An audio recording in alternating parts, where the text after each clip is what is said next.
우리 함께 말씀 나누겠습니다. 히브리서 10장 37절부터 11장 3절까지의 말씀이에요. 히브리서 10장 37절부터 11장 3절까지의 말씀, 우리 한 목소리로 같이 읽습니다. 시작. 잠시 잠깐 후면 오실 이가 오시리니 지체하지 아니하시리라. 나의 의인은 믿음으로 말미암아 살리라. 또한 뒤로 물러가면 내 마음이 그를 기뻐하지 아니하리라 하셨느니라. 우리는 뒤로 물러가 멸망할 자가 아니요 오직 영혼을 구원함에 이르는 믿음을 가진 자니라. 믿음은 바라는 것들의 실상이요 보이지 않는 것들의 증거니 선진들이 이로써 증거를 얻었느니라. 믿음으로 모든 세계가 하나님의 말씀으로 지어진 줄을 우리가 아나니 보이는 것은 나타난 것으로 말미암아 된 것이 아니니라. 이 말씀을 통해 성도 안에 있는 믿음을 풍성히 확인하는 귀한 시간 되기를 간절히 소망합니다. 우리 어린이 말씀 볼까요? 이 교회 안에 나무가 있어요, 없어요? 나무가 있어요, 없어요? 나무 있어요, 그렇죠? 이 교회 안에 피아노 있어요, 없어요? 그래요. 우리 친구들이 나무가 있고 피아노가 있다는 것을 어떻게 알아요? 그렇죠. 눈에 보이니까 저거는 보여, 분명히 있어 라고 알죠. 그렇죠? 그런데 자, 이 교회 안에 하나님이 계셔요, 안 계셔요? 안 계세요. 어떡하면 좋아.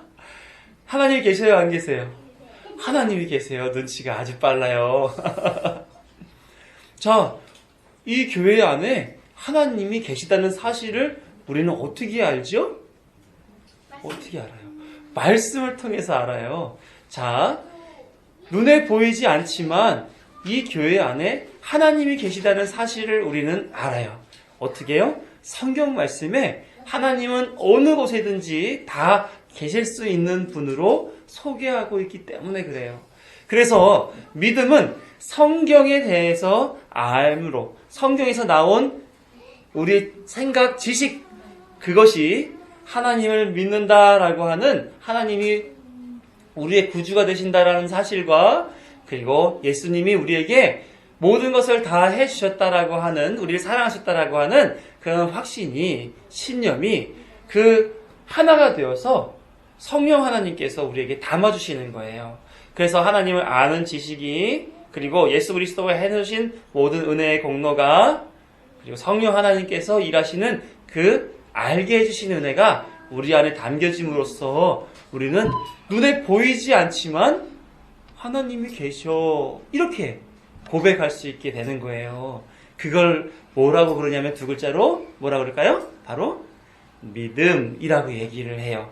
믿음. 자, 세상 사람들의 믿음은 어떤 믿음일까요? 눈에 보이는 것을 안다 해서 그걸 믿는다고 얘기할까요?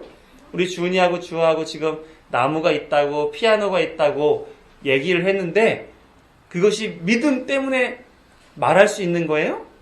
아니죠. 여기 있으니까 말하는 거잖아. 그치? 그럼 여러분들이 믿음 때문에 말할 수 있는 것은 어떤 것이 있어요? 응? 믿음 때문에 말하는 것은 믿음 때문에 말할 수 있는 것은 열심히 공부해서 중간고사 때 점수를 잘 받을 거예요. 혹은 열심히 운동해서 건강한 몸을 만들 거예요. 라고 얘기를 해요. 그게 이제 믿음에 의해서 미래에 있을 일에 대해 얘기하는 거죠. 그렇죠?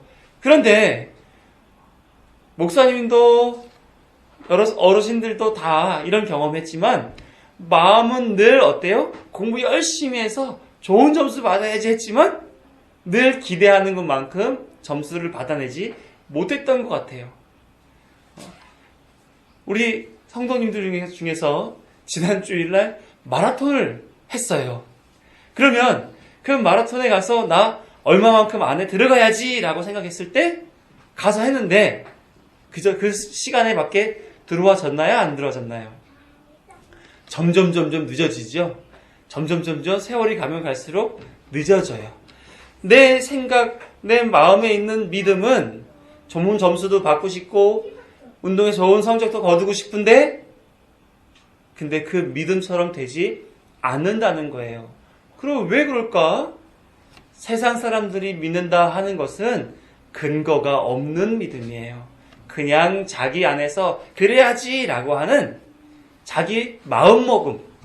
이게 세상 사람들이 말하는 믿음이에요. 그러면 그 마음먹은 대로 사람들이 잘 살까요? 못 살까요? 엄마들 다이어트 하는 거 보면 성공해요? 성공 못할 때가 많아요? 성공 못할 때가 많아요. 우리 학생들 공부한다고 했을 때 좋은 성적 받을 때가 많아요? 아니면 조금 점수 잘 마음에 들게 못 받을 때가 많아요? 점수 못 받을 때가 많지요? 뭐 하고 싶어 라고 마음 먹고 했는데 잘 안 될 때가 더 많이 있어요. 그것을 사람들은 믿음이다 라고 얘기하고 했지만 안 되는 거래요. 왜? 사람들의 믿음의 능력이 실제 없기 때문에 그래요. 그런데 성경에서 말하는 하나님의 믿음은 다르더라는 거죠. 자, 성경에서 말하는 믿음은 목사님이 가르쳐 준 거에 대한 능력이 있는 거예요? 아니면 여러분들이 살면서 나 이렇게 살아야지 하는 그런 능력인 거예요? 전혀 그런 능력이 아니라 하나님이 주시는 능력인 거예요. 그래서 하나님이 주시는 그 구원과 사랑하심과 은혜 베푸심과 용서하심, 여러 가지 많은 그것들이 우리에게 있게 될 줄을 믿습니다 라고 우리 스스로가 확신을 가질 때 그것은 다 근거가 있어요? 없어요? 하나님이 해주신다라고 하는 근거가 그 안에 담겨져 있는 거예요. 그러면 사람의 능력을 따라 행하는 거예요? 하나님의 능력을 따라 행해지는 거예요? 하나님의 능력을 따라 행해지는 거예요. 그러니까 세상 사람들이 말하는 믿음, 이것과 성경에서 말하는 믿음, 이것은 같을까요? 다를까요? 달라요. 대답을 너무 잘해줬어요. 달라요. 그렇기 때문에 우리는 믿음이라고 하는 두 글자, 그것만 바라보고 세상 사람들이 말하는 믿음이랑 하나님이 말하는 믿음이랑 같다고 말해서는 안 되는 거예요. 같은 단어지만 뜻은 다른 거죠. 그러면 여러분들은 세상 사람들이 말하는 근거 없는 믿음으로 살길 바래요? 아니면 하나님이 다 해주시마 약속하셨던 근거 있는 믿음을 따라 살기를 바래요? 1번이에요? 2번이에요? 다시 1번은 세상 사람들이 말하는 근거 없는 믿음, 2번은 하나님이 말씀하시는, 하나님이 책임져 주겠다라고 하는 근거 있는 믿음이에요. 1번을 따라 사는 게 좋겠어요? 2번을 따라 사는 게 좋겠어요? 2번을 따라 살아가는 것이 옳은 거예요. 그래서 사람들은 믿음을 따라 살아간다고 말할 때 내가 가지고 있는 기준, 판단, 생각, 의지를 가지고 믿는다 이렇게 얘기하지만 우리는 무엇을 가지고 믿는다고 얘기해야 되는 거예요? 성경에 나와 있는 대로 하나님이 다 행하신다라고 하는 근거를 가지고 믿는다고 얘기를 하는 거예요. 그럼 우리 안에 중요한 것은 믿음이 있느냐 믿음이 없느냐가 문제잖아. 그렇죠? 그러면 우리 어린이들 하여 내 안에 믿음이 있는 것 같아요. 손 들어보세요. 믿음이 있는 것 같아요. 그래요. 우리 장주 어린 손을 번쩍 들었어요. 자, 아무리 생각해도 나의 안에는 믿음이 없는 것 같아요. 손 들어보세요. 자, 목사님이 얘기하고 싶은 건 그거예요. 여러분들이 믿음이 있네, 믿음이 없네를 얘기하기 전에 이미 하나님이 여러분들 안에 믿음을 담아 주었어요. 그래서 여러분들이 못 느낀다 할지라도 그 믿음이 여러분의 마음, 생각, 몸을 이끌어서 어디에 와 있는 거예요? 바로 여기에 와 있는 거예요. 그렇기 때문에 나는 하나님이 믿음을 주시는 하나님의 근거 있는 믿음대로 살아가는 하나님의 자녀로구나 하는 것을 알고 살아가면 돼요. 하박국 선지자와 이 히브리서를 쓴 저자는 그 성도들이 살아가야 할 방법에 대해서 얘기해 주었어요. 뭐라고 나왔냐면 10장 38절에 나의 의인은 믿음으로 말미암아 살리라 이렇게 얘기했어요. 그러면 우리 하나님을 믿는 그리스도인 성도는 무엇으로 말미암아 살아야 돼요? 믿음으로 말미암아 살아야 돼요. 그래서 하나님이 알려주신 하나님에 대한 지식, 성경 말씀을 그 안에 많이 담는 일에 수고하고, 그리고 하나님 앞에 그것이 내게 담겨지고 내 삶의 지표가 될 수 있도록 인도해 주세요 라고 간절히 기도하는 그런 모습들이 우리 안에 있어야 돼요. 그리고 그것을 토대로 우리가 가정에서나 학교에서나 교회에서나 어느 곳에서든지 그런 모습, 하나님 말씀이 담겨져 있고 그것이 최고 중요하다라는 것을 알고 있는 그 모습으로 살아가는 그런 모습이 우리 안에서 보여져야 돼요. 그것이 믿음으로 살아가는 성도요 그리스도인의 삶의 모습이기 때문에 그래요.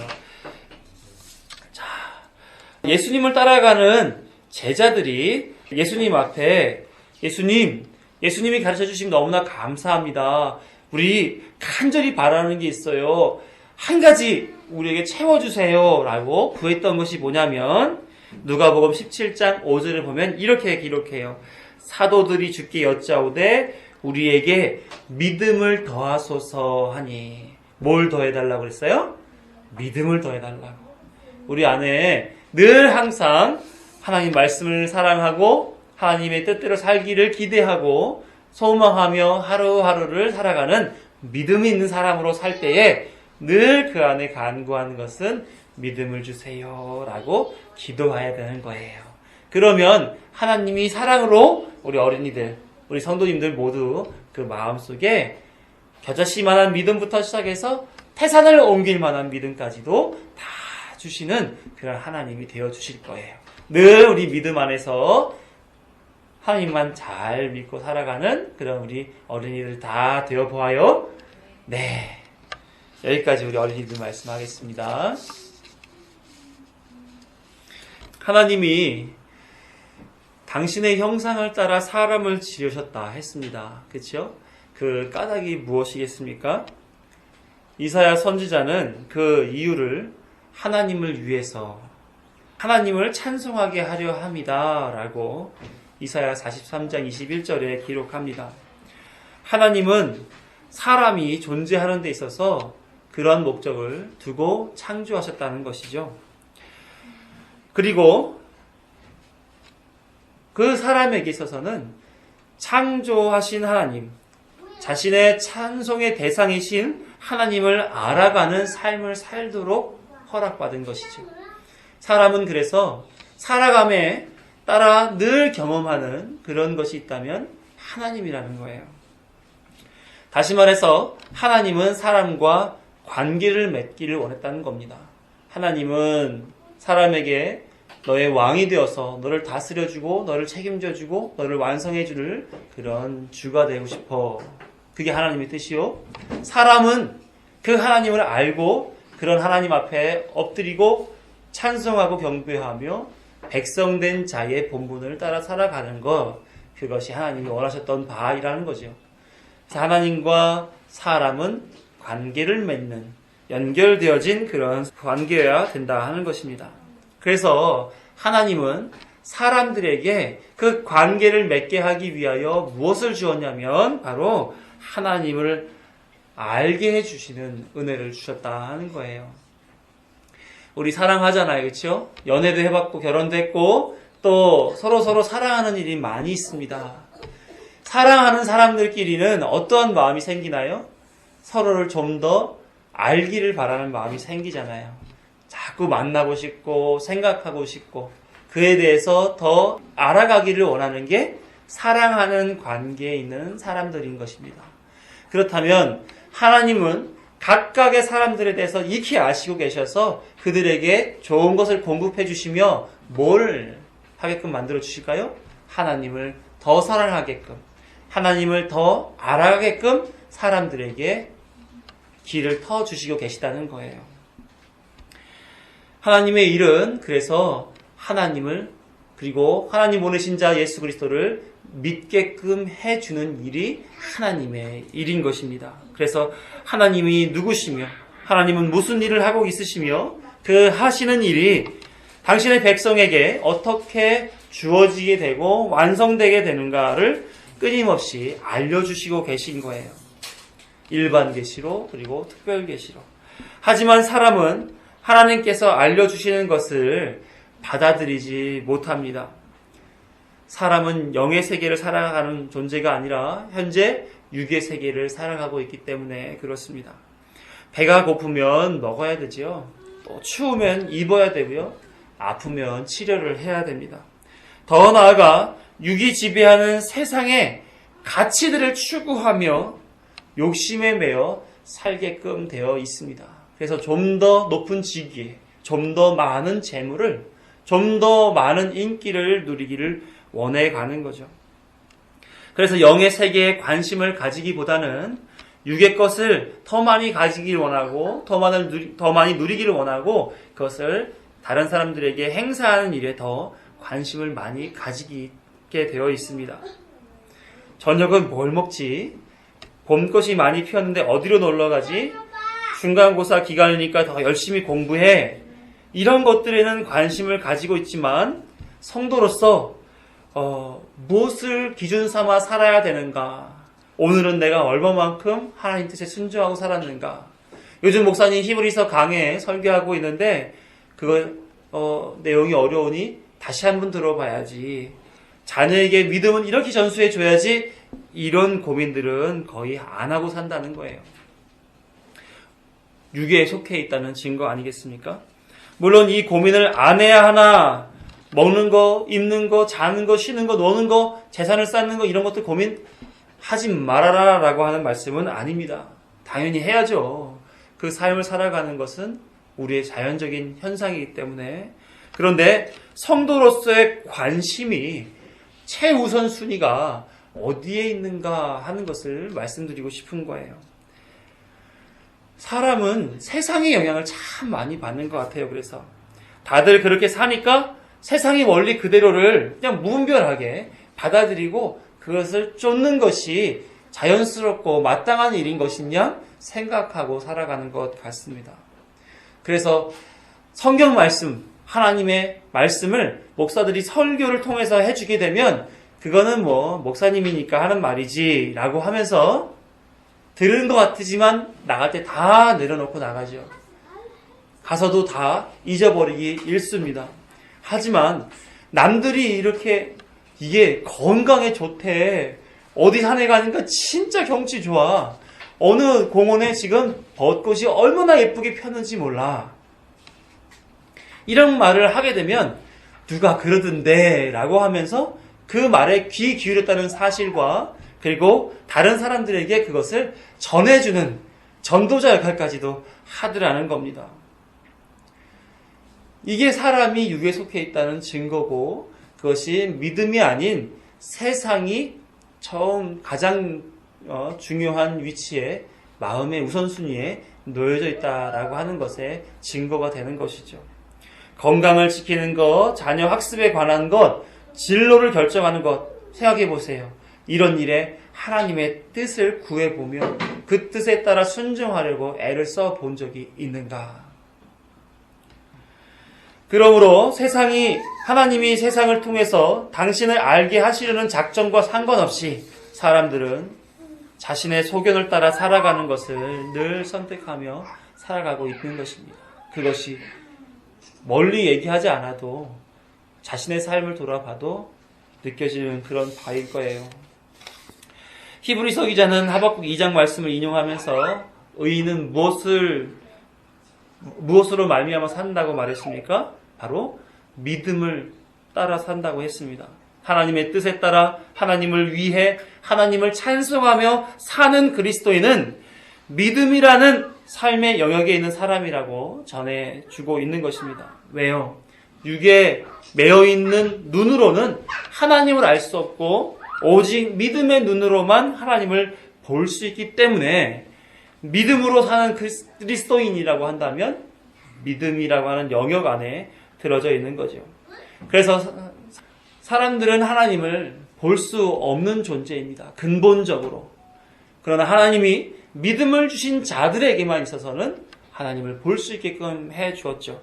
요한 사도는 요한복음 1장에서 본래 하나님을 본 사람이 없다 이렇게 기록했습니다. 그런데 그 중에 누군가 히브리서 기자는 믿음의 눈으로 하나님을 본다 이렇게 전하고 있는 거예요. 그의 증거가 어디 있습니까? 11장에 나와 있는 믿음의 선진들, 그 사람들이 다 믿음의 눈으로 하나님을 목도하고 살았던 사람들인 거죠. 믿음의 눈으로 보니 세상의 현상들은 동일하게 주어져 있지만 그 속에서 당신을 계시하시고 계신 하나님을 경험하게 되더라는 거예요. 그래서 믿음 때문에 그들은 하나님을 아는 지식, 증거를 얻게 된 것입니다. 그래서 우리도 어디에 있는 거예요, 지금? 우리도 하나님이 공급해 주신 그 믿음 안에 거하고 있는 거지요. 그래서 이 자리에 나와 있는 것이고, 그래서 하나님을 구주라고 인정하고 그 앞에 예배하며 경배하고 우리의 모든 것을 올려드리는 것 아닙니까? 믿음으로 살아야 가장 큰 가치와 상을 얻을 수 있음에도 불구하고 세상 사람들이 육에 매여 현실이 전부인 양 살아가는 그런 이유가 무엇이겠습니까? 쉽게 말하면 하나님의 입장에서는 그들이 택함받지 않았기 때문에 그런 삶을 살고요. 또 사람의 입장에서 봤을 때는 지금까지 이런 믿음을 경험해 보지 못했기 때문에 그렇습니다.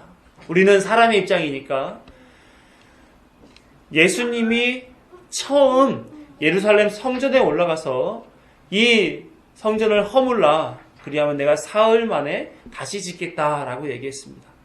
그때 당시 예수님의 제자들은 놀랐을 거예요. 아니 지금 46년 동안 지은 이 성을 3일 안에 다시금 재건하겠다고? 어찌 그런 일이 있는가라고 그 말 또 현상에 대해서 이해하지 못했단 말이에요. 그런데 나중에 예수님이 부활하시고 나셔서 그들이 기억했던 것이 예전에 예수님이 예루살렘 성전을 허물라 내가 다시 3일 만에 짓겠노라 라고 말했던 것이 그때 부활하신 후에 믿음으로 깨닫게 되는 그런 일이 벌어졌다는 것이죠. 그러므로 믿음으로 하나님의 일이 깨달아지는 경험이 없는 사람은 육에 속해 살아갈 수밖에 없습니다. 그리고 늘 나는 믿음이 없어요를 얘기할 수밖에 없는 것이고 삶에서는 믿음의 능력이 나타나지 않는다는 거죠. 세상 사람들이 아는 믿음이라는 것은 미래에 벌어질 막연한 것에 대한 확신을 가지는 겁니다. 이미 눈에 보이는 것은 사실이기 때문에 믿음을 가질 필요가 없잖아요. 그러니까 미래의 일에 대한 얘기를 할 때 믿음이란 말을 사용하지요. 그래서 사람은 믿음은 늘 흔들립니다. 과연 되겠어? 그거 될까? 당연히 되지. 요 될까 안 될까의 갈등 안에서 늘 불안에 떨 수밖에 없는 거예요. 심지어 자신이 맞는 길, 옳은 길을 걸어가면서도 불안과 염려가 있습니다. 왜요? 확신은 있으나 그 확신이 근거가 없기 때문에 그래요. 사람 안에 있는 믿음이라는 것은 신뢰하고 인정하고 바라는 그런 어떤 좋은 의미는 다 가졌으나 불안과 염려가 동전의 양면처럼 함께 있는 것입니다. 그래서 사람들은 자신이 알고 있는 세상의 믿음의 수준에서 성경이 추구하는 믿음의 수준까지 이어가지 못하는 거예요. 그래서 유괴에 매여 살 수밖에 없는 겁니다. 예수님을 믿어야 구원에 이릅니다. 구원 얻습니다. 예수님 믿으세요. 우리의 유일한 구원은 예수로 말미암아 이루어집니다. 이렇게 복음을 전하게 될 때 그 복음에 대한 반응으로 그 믿음을 경험해 보지 못한 사람들은 웃기고 있네. 너나 믿으셔. 이렇게 나옵니다. 복음을 얻은 자에게 이 복음은 생명의 능력인데 구원 밖에 있는 자에게는 이 믿음을 경험해 보지 못한 자에게는 이 복음이 돼지목에 있는 진주 목걸이와 같은 아무짝에도 쓸모없는 것으로 복음이 부정되어 버리고 마는 것입니다. 이것이 세상에 속해져 있는 믿음이요 세상 사람들이 가지고 있는 믿음에 대한 한계라는 것이죠. 그러나 성경이 말하고 있는 믿음은 세상의 믿음과는 완전히 다른 것입니다. 11장 1절을 보시게 될 때 믿음은 바라는 것들의 실상이요 보이지 않는 것들의 증거니라고 얘기합니다. 이 믿음은 가장 바라는 것을 보게 해주는 증거다 이렇게 얘기하고 있는 거예요. 마치 보이지 않는 것을 실제로 보게 해주는 것이다 이렇게 말해주는 거죠. 그래서 우리 아까 장주은 어린이가 이 안에 하나님이 계십니까? 했을 때 계시다고 말했던 것은 눈에 보이지 않지만 그 마음에 바라고 있는 하나님의 임재를 그 믿음의 눈으로 바라보고 입술로 고백하는 그런 모습이었던 것이죠. 하나님의 나라, 천국을 바라지 않은 사람이 없을 거예요. 믿지 않는 사람에게 물어봐도 죽으면 천국 가고 싶으세요? 지옥 가고 싶으세요? 이렇게 물어볼 때 지옥 가고 싶어요 라고 말하는 사람 한 명도 없습니다. 다 천국 가고 싶어 해요. 왜요? 본성적으로 하나님의 나라에 가게 되는 것을 바라도록 하나님이 만들어 놓으셨기 때문에 그래요. 그런데 그 누구나 바라고 소망하는 그 천국에 대해서는 누구에게만 주어집니까? 오직 믿음의 눈으로 하나님을 바라보는 그 사람들에게만 주어지는 거예요. 그러니 믿지 않는 사람들은 이 땅에 살면서 하나님의 나라를 보지도 경험하지도 못하고 대신 하나님을 믿는다 하는 우리 성도들은 하나님의 나라를 보며 하나님 나라를 경험하며 하나님 나라를 더 기대하며 추구하며 살아갈 수 있게 되는 것입니다.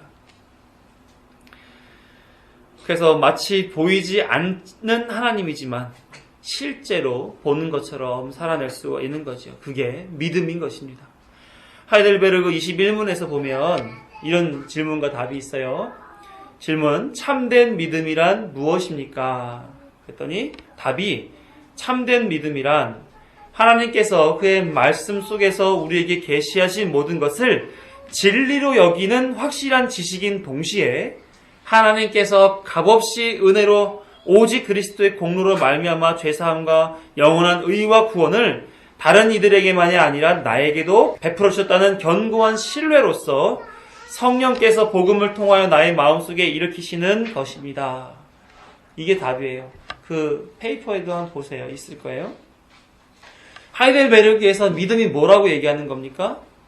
좀 더 줄여서 얘기하자면 하나님의 지식과 그리고 그리스도의 은혜에 대한 신뢰를 성령께서 나의 마음속에 일으켜 주시는 것, 이것을 믿음이라 이렇게 얘기한단 말입니다. 전적으로 삼위 하나님의 일하심이죠. 믿음의 주권이 나에게 있지 않고 하나님께로부터 오는 것이며 그 근거가 하나님의 말씀과 그리스도의 공로를 선포하는 복음으로부터 온다라는 사실을 알게 해주는 내용인 거예요. 일반 사람들은 이 믿음에 거해본 적도 없고 알아본 적도 없고 깨달아본 적도 없습니다. 그리스도인이라는 신분을 가진 우리도 이 믿음의 주체가 되어 본 적이 없습니다. 그래서 누구도 믿음에 대해서 자랑할 수가 없어요. 단지 믿음을 주신 하나님 앞에 면목 없는 감사만으로 찬송 올려드릴 수밖에 없는 것입니다. 그리스도인에게 믿음을 주신 것은 왜일까요? 왜요? 처음 서두에 말씀드렸던 것처럼 하나님의 뜻을 이루시기 위하여 하나님의 목적을 그 백성을 통하여 이루어내시기 위하여 하나님이 일하시는 거예요. 그리스도인으로서 살아가는 삶이 찬송이 되어 그리스도를 통해 하나님께 올려지게끔 하는 그 목적을 하나님이 행해 가고 계시다라는 겁니다. 이것이 저와 여러분에게 복음을 듣게 하신 하나님의 목적이다 하는 겁니다. 여러분의 목적 같으면 해도 그만 안 해도 그만 다음엔 미뤄도 되고 좀 더 빨리 땡겨서도 할 수 있을 거예요. 하지만 하나님은 변개하지 아니하시고 그 뜻을 완성하시는 하나님이시기 때문에 여러분들에게 복음을 담아주셨다라고 한다면 그 복음의 능력을 발휘하여 믿음으로 살게 만들어줄 것이요 또한 하나님의 뜻이 완성되어서 하나님을 찬송하는 인생이요 하나님 나라의 백성이 온전히 되게끔 하는 그 일들을 경험하게 될 것입니다. 그런데 이 땅에 살아가는 우리 같은 그리스도인들에게는 하나의 중요한 과정이 있다는 것을 성경이 얘기해 주고 있어요. 에베소서 2장 19절부터 22절의 말씀 우리 함께 읽어갑니다. 시작. 그러므로 이제부터 너희는 외인도 아니요 나그네도 아니요 오직 성도들과 동일한 시민이요 하나님의 권속이라. 너희는 사도들과 선지자들의 터 위에 세우심을 입은 자라. 그리스도 예수께서 친히 모퉁이 돌이 되셨느니라. 그의 안에서 건물마다 서로 연결하여 주 안에서 성전이 되어가고 너희도 성령 안에서 하나님이 거하실 처소가 되기 위하여 그리스도 예수 안에서 함께 지어져 가느니라. 여기 내용을 이렇게 보게 되게 되면 복음을 들은 성도들은 이제 그리스도 예수가 모퉁이돌 되었고 거기에 연결되어져서 성전으로 완성되어 간다 하는 것을 우리가 이해할 수가 있죠. 여기서 주목할 것은 그리스도 예수 안에서 함께 지어져 가느니라 라는 말에 우리는 주목해 볼 필요가 있습니다. 믿음을 준 성도들이 이 땅에서 걸어가는 삶은 지어져 가는 과정에 속한다 라고 말씀하시는 거예요. 결코 이 땅에서 그 하나님의 뜻이 완성되어 이루어지지 않는다라는 말씀이지요. 사도행전에서 스데반 집사가 설교를 할 때에 성도의 삶을 뭐라고 표현했습니까? 광야교회다 이렇게 표현했다는 말씀을 전해드렸죠. 우리는 광야에서 살아가는 이스라엘 백성과 같은 삶의 여정을 지금 살아가고 있는 거예요. 하나님이 완성해 주실 그 땅을 향해서 우리는 믿음을 가지고 살아가는 겁니다. 예수님과 함께 성전으로 지어져 간다라고 하는 그 과정 속에서 우리는 이스라엘 민족과 같은 백성으로서 살아가는 삶의 과정, 그것은 우리는 광야교회다라고 배울 수가 있는 거죠. 그 광야교회에서 하나님이 이스라엘 백성에게 행하셨던 것은 그들의 믿음을 붙잡고 살아가게 하는 그런 고난의 삶을 믿음으로 극복하라고 하는 그 여정을 밝게 해줬습니다. 마찬가지로 광야교회를 살고 있는 우리 성도들에게도 하나님은 고난의 길을 걷게 만들어주세요. 왜요? 그 고난을 통해서 하나님을 더 많이 인식하고 더 하나님 사람으로 더 자라나게끔 만들어주기 때문입니다. 무대 위의 배우는 작가가 써준 대본만큼 자신을 알 수가 있습니다. 성도는 늘 복음을 듣게 되어 있죠. 일반 계시나 특별 계시로. 그러면 그 성도 안에 담겨져 있는 말씀만큼 자신이 믿음 안에 있는지, 그리고 내가 믿음으로 살고 있구나, 나는 하나님의 자녀로구나, 그리스도인이로구나 하는 것을 그 담겨져 있는 복음만큼 알 수 있는 거예요. 이로써 믿음으로 구원을 얻는 것이 무엇인지를 그 삶을 통해서 이해해 가는 것이죠. 이 과정을 이 땅에서 살아가고 있는 거예요. 그러니까 여러분들은 믿음을 붙잡고 살아갈 때에 편안하고 순탄한 그런 삶이 주어지기보다는 믿음으로 말미암아 어려운 경험들을 많이 하고 살아가게끔 되어 있다는 것이 하나님의 다스리시는 원리 속에 있어요. 무엇보다도 지금까지 세상 사람들이 자신의 소견을 따라서 판단하고 살았다라면 이 땅에서 믿음은 신뢰의 대상을 자신이 아니라 하나님께로 옮겨가게끔 만드는 그 역할을 한단 말입니다. 그래서 나에게 있어서 난 이게 옳은 것 같은데, 이렇게 사는 것이 바른 것 같은데 라고 판단할지라도 하나님이 그게 아니라 이거야 라고 한다면 옮겨야 하는 과정을 경험해야 되는 거예요. 그걸 자기 부인이라고 얘기하고 순종이라고 얘기를 합니다. 그게 믿음이 이 땅에서 우리에게 능력을 발하고 살아가게끔 하는 모습이 되는 거예요. 민수기 21장을 보게 되면 하나님을 원망하는 이스라엘 백성에게 하나님은 불뱀을 보내어 그들을 물게 합니다. 그런데 사망의 고통을 경험하는 이들 앞에 하나님께서 모세를 통해서 주신 그 처방은 뭐냐면 불뱀을 만들어 장대 위에 높이 들고 그것을 보는 사람마다 다 낫게 해주겠다라고 하는 처방이었어요. 모세는 즉시로 장대 위에 놋으로 뱀을 만들어 들어올려 이스라엘 백성들에게 그 놋뱀을 보게 해 주었습니다. 잘 생각해 보시자고요. 고통받는 중에 뭘 못하겠어요. 그죠? 암에 걸린 이후로 지금까지 살아온 기반들 다 내려놓고 시골로 귀촌하는 경우가 얼마나 많습니까? 자식을 가슴에 묻고 힘겨운 시기를 보내고 있는 세월호 부모님들 생업 다 포기하고 진상을 밝혀달라고 눈물의 세월을 보내고 있는 것 아닙니까? 사람은 자신에게 처해 있는 고난을 피하는 방법이나 해결하는 방법이 있다면 그 어떤 것도 감수해내는 그런 본성이 담겨져 있다는 거예요. 그런데 눈만 돌리면 해결될 사망의 문제에 눈을 돌리지 않는다는 겁니다. 노뱀을 보면 살아? 근데 안 보는 사람이 있더라는 거예요. 내 눈에 흙이 들어와도 나는 그 꼴은 못 본다. 그렇게 하는 거 아닙니까? 사람들이 그만큼 강박하고 하나님의 뜻에 대하여 거부하는 그런 본성을 가지고 있다는 사실을 우리는 이 말씀을 통해서 알 수가 있어요. 창세기 3장 15절을 보게 되면 우리는 그것을 원시복음이라고 얘기를 합니다. 내가 너로 여자와 원수가 되게 하고 내 후손도 여자의 후손과 원수가 되게 하리니 여자의 후손은 내 머리를 상하게 할 것이요 너는 그의 발꿈치를 상하게 할 것이니라. 너는 그의 발꿈치를 상하게 할 것이니라고 하나님이 뭐 하신 거예요? 사단에게 명하셨어요. 저주로 명하셨단 말입니다. 발꿈치를 상하게 한다는 말이 뭐예요? 사단이 여자의 후손 예수 그리스도를 죽인다라는 표현이에요. 그러나 예수 그리스도는 다시 살아나셔서 사단의 머리를 상하게 할 것이다 라고 말씀하는 거죠. 그리스도 안에 있는 성도는 여기에서 자유로운 사람들이 아닙니다. 그리스도 안에 함께 십자가에서 죽고 함께 부활한 그런 한 몸인 것입니다. 사람들은 불뱀에 물리게 되어 있다는 것이죠. 왜? 하나님이 물게끔 불뱀을 보내주셨잖아요. 사람은 그 이치에 놓여져 있어요. 믿음으로 살게 되게 하기 위하여 하나님이 그들 안에 고난을 주신단 말이에요. 사단에게 너 예수의 발 뒤꿈치를 물어.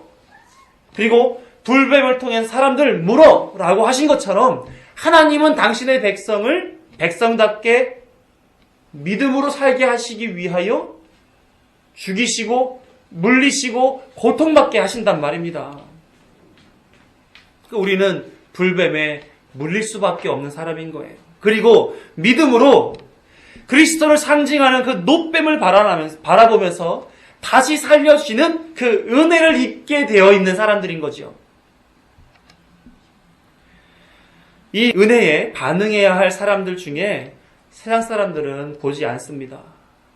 나을 줄을 내가 어떻게 믿고 그걸 봐? 라는 거죠.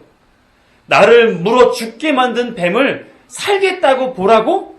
말이 안 되지. 내 자존심은 그것을 용납할 수 없어. 세상 사람들은 절대로 보지 않습니다. 그러나 우리는 봐요. 왜? 성경에 하나님이 죽이시고 하나님이 살리신다는 얘기가 담겨져 있기 때문에 그것을 믿음의 눈으로 바라보고 하나님은 죽이시기도 하시지만 살리시기도 하시는 분이로구나 하는 그 사실을 알기 때문에 그 노뱀을 바라본단 말입니다. 내 생각으로 사는 게 아니라 하나님의 말씀에 순종하는 것으로 사는 거구나. 그것을 말씀을 통해 삶을 통해 끊임없이 경험하며 살아가는 거예요. 불뱀을 보내신 이가 하나님이시요 노뱀을 통해 살리시는 이도 하나님이시라는 사실을 우리는 알기 때문에 믿음으로 그 노뱀을 바라보는 겁니다. 이렇게 살아가는 것이 믿음의 삶이에요. 이것이 자꾸 경험되어지는 것이 믿음으로 나아가는 여정인 것입니다. 여러분들은 얼마만큼 하나님의 믿음으로의 인도하심을 경험하고 사십니까? 여러분을 믿음 앞에서 죽이시고 다시 예수 그리스도로 살리시는 그 과정을 얼마나 경험하고 얼마나 순종하고 살아가고 계십니까? 2절을 보게 되면 선진들, 믿음의 선배들은 그것을 통해서 증거를 얻었다라고 얘기를 합니다. 노아는 하나님의 경고를 들었어요. 그리고 그 말씀에게 자기를 맡겨버립니다. 그가 가지고 있는 모든 생업을 포기하고 산 위에 올라 배 만드는 일에 전념을 하게 됩니다. 자신만 그 일을 한 것이 아니라 온 가족이 동원되어 밤낮을 가리지 않고 배를 만듭니다. 사람이 보기에 저 사람 미치지 않고서 어떻게 저런 짓을 하지? 생각해 보세요. 물가도 아니고 배 사이즈도 작은 것도 아니고 그것을 통해서 나중에 물고기를 잡을 목적도 아닌 그런 일들을 지금 노아와 노아 가족은 진행하고 있는 거예요.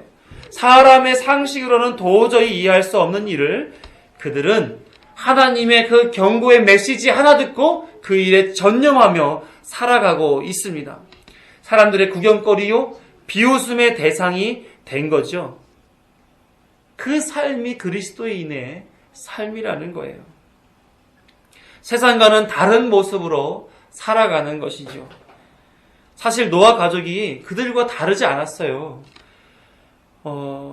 홍수 이후의 삶을 보게 되면 당시의 사람들과 별다를 것 없이 살았던 것을 우리는 알 수 있습니다.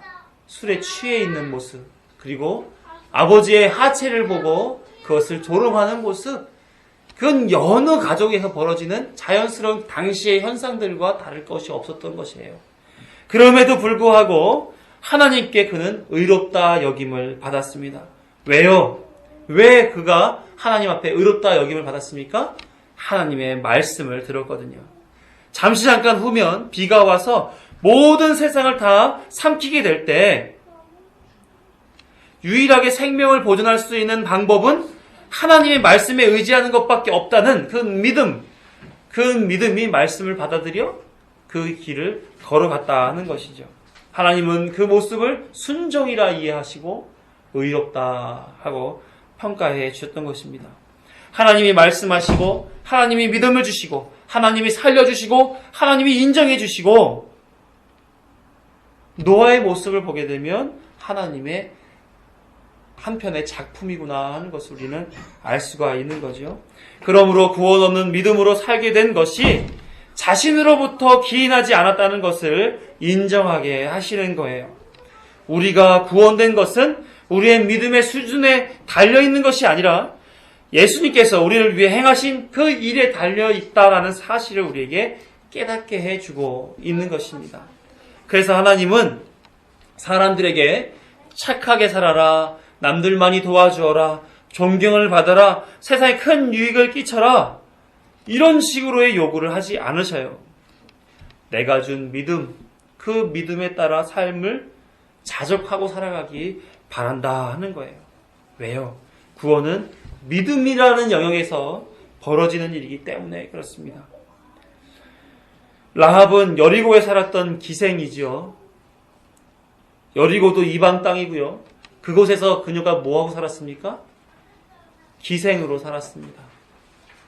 기생은 사람 취급도 받지 않았던 그런 때였습니다. 그런데 그가 생명을 얻었던 것은 그녀가 여리고를 배신하고 하나님이 사람들을 도와주었다? 그것이 선하기 때문에? 아니면 그 가족까지도 살려주십사라고 부탁해서 선한 일을 했기 때문에 그가 생명을 얻었던 것이 아닙니다. 정탐꾼들에게 친절을 베풀어서 하나님 앞에 생명을 얻은 것이 아니에요. 히브리서 11장 31절을 보게 되면 순종하지 아니한 자와 함께 멸망하지 아니하였다라고 기록하고 있어요. 불순종의 영역에 그녀가 있지 않았다 하는 것입니다. 하나님의 백성들이 가나안 땅으로 오는 모든 소식을 들었어요. 이때 그들을 내 나라를 빼앗으려고 하는 대적으로 여기지 않고 믿음의 영역 안으로 들어가게 된 겁니다. 그 속에서 하나님을 알게 되는 거죠. 아, 믿음 안에 있는 것이, 하나님 안에 있는 것이 사는 길이구나 하는 것을 알게 되니 선택의 여지가 없는 거예요.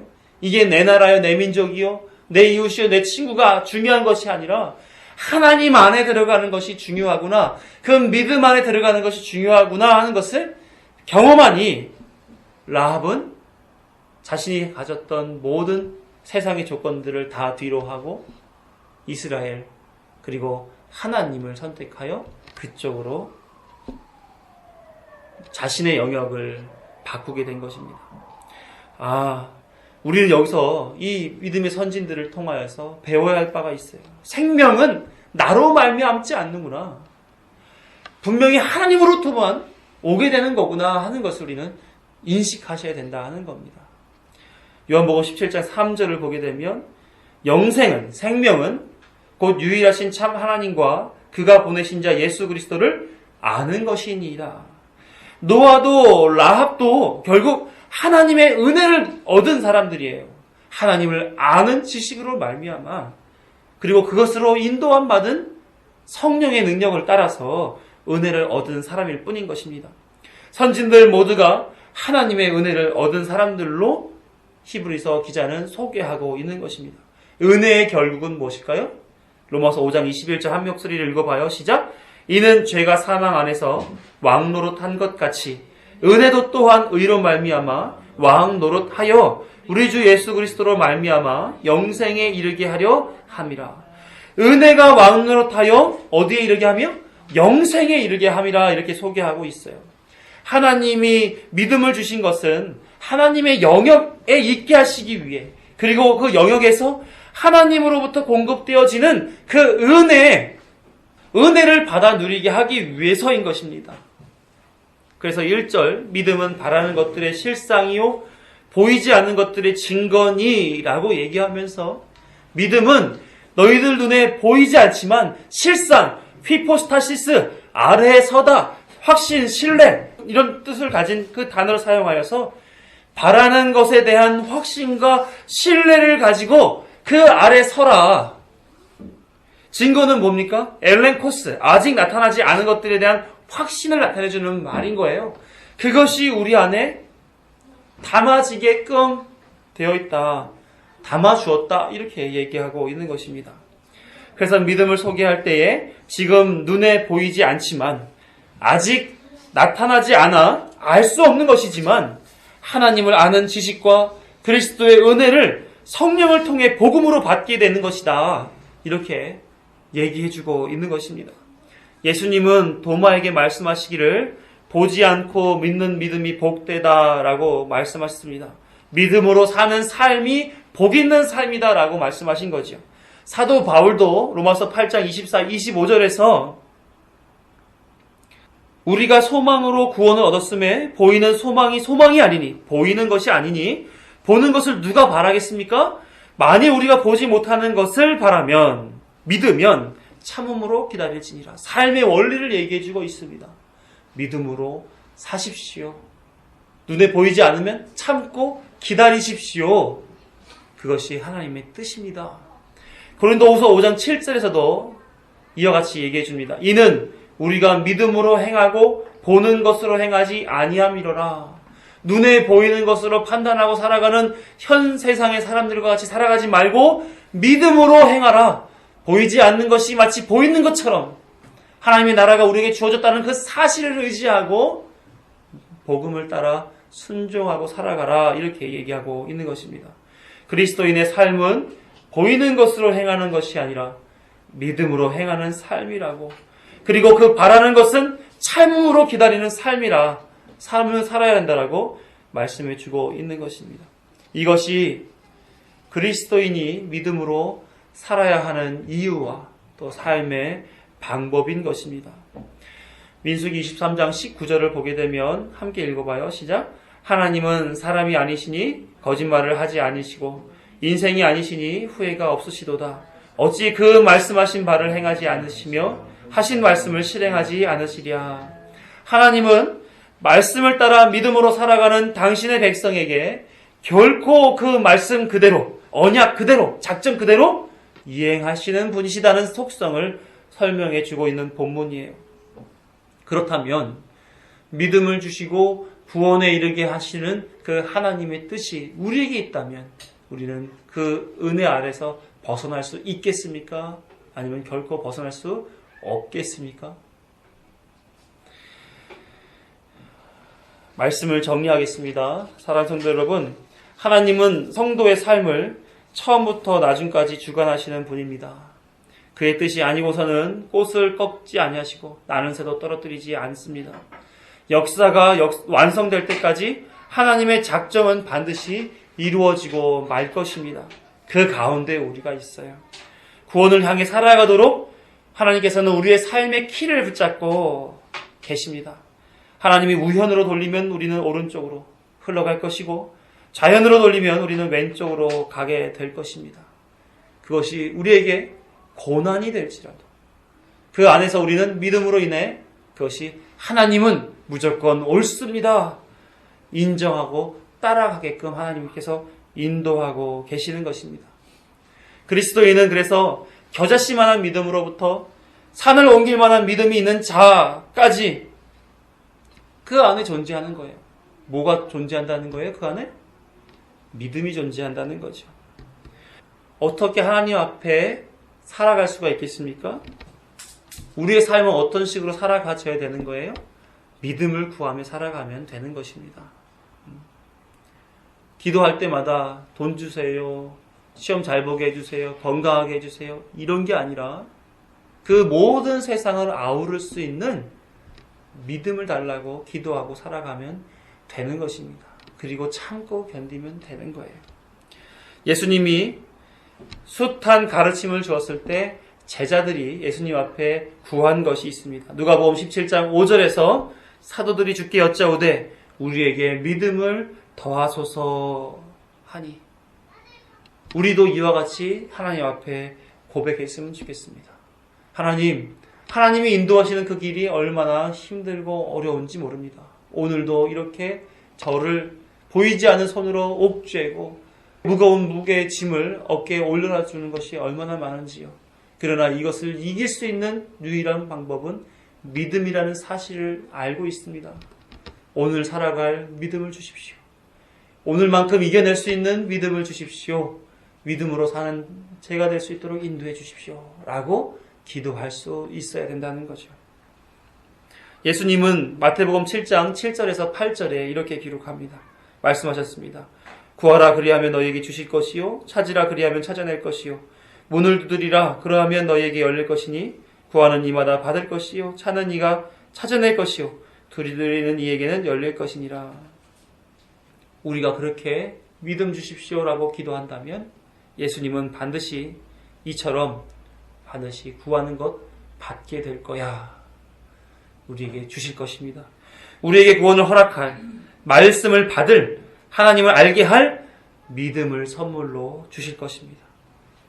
알아야 할 바를 추구하고 구해야 할 바를 구하고 누려야 할 바를 누리고 사는 우리 그리스도인들이 다 되시자고요. 믿음으로 살아가는 것만이 우리가 우리의 본분, 정체성, 하나님의 목적을 다하고 살아가는 것입니다. 함께 믿음으로 서로 하나 되어 가는 우리 되기를 간절히 소망합니다. 기도하겠습니다.